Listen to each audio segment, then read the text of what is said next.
What was most interesting for me about this project at Bryant was the very nature of the endeavor was about the future.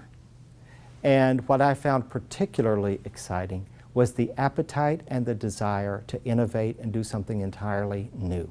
To be at the forefront of creating an environment that will encourage innovation, that will encourage new ways of learning, and to provide a great facility that would really foster that endeavor.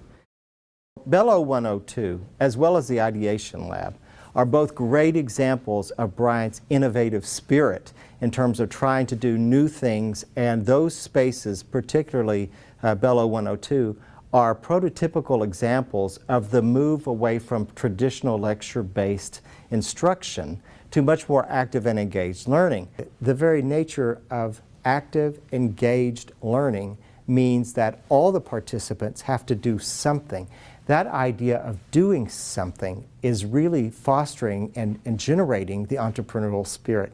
It's not as though you just sit there and listen to someone talk about an idea and then you get up and leave. You actually have to get up and do something. And I think it's that idea of getting up and doing something, of making a difference, of actually being a leader. Solve the problem, come up with an idea, put the idea out there, talk about it. Is the idea convincing? Is it compelling? Do people believe it? Is it a good idea? Those are part of the adventure of being an entrepreneur. President Makeley was especially curious about Stanford's D-Lab because what he saw in it was, when you walk in that building, it was like a loft or a warehouse of activity. And you know, he challenged us to do a couple of things. He goes, how could you create an environment that has the type of entrepreneurial high energy levels that we find the examples in the West Coast? How do we bring that idea into an environment like Bryant? How would we create that kind of space that encourages entrepreneurial thinking? And so that was our primary challenge, how to bring that kind of West Coast vibrancy and experimentation into what I would call the structure and the richness of the Northeast's academic history. And so we're balancing this kind of wild experimental side with the rigor and discourse of learning. And that's where we mix, and that's what the AIC is really all about in spirit.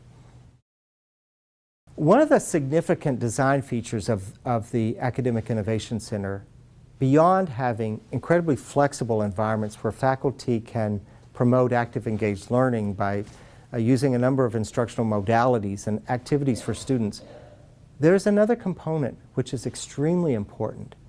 One is the idea of transparency.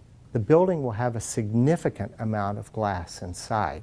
Now that glass is useful not only to transmit daylight that may come in through the kind of center rotunda of the space, through the beautiful curving glass front facade where you arrive at the building, or even with the large and substantial windows into those instructional spaces. But the interior walls feature a lot of glass. Some of the glass walls, in fact, are movable. And you might ask, why so much glass? Will people feel like they're in a fishbowl? The answer, in short, is really to create both a sense of awareness and connection and to encourage collaboration. Because students can see what's happening, it's a see and be seen environment. It really encourages you to want to be in the space because you can always be aware of what's happening, get a real sense of excitement. When you move through the building, you can always see, for example, where your friends are or where a professor is. People are readily viewable.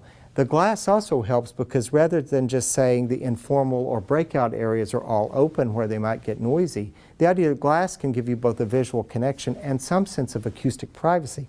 That way, as people are arguing or talking about ideas or venting, why my idea is the best or why your idea is, I'm going to get rid of it over here. Whatever the conversation is, it really would allow students to really kind of raise their voice, get up, get moving, put some energy into the activity.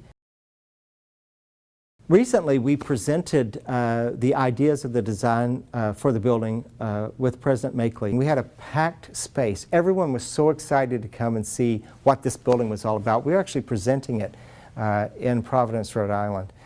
And it was a mob scene. When we talked about the ideas of the building, you could almost hear gasps in the audience sometimes when the ideas were announced. everyone was really curious. First of all, Bryant was doing this new building and everyone wanted to know what it was. But more important even than that, they were interested in hearing President Makeley talk about what the building was trying to do, because Bryant has established such a strong presence in the higher education market. And as people have been charting its rise, they're wondering, what's in the mix here? What's happening? I like to think that it is an entirely new type of academic building. In fact, it's a new prototype in general in academia, not only for Bryant, but if we think about the larger context of higher education.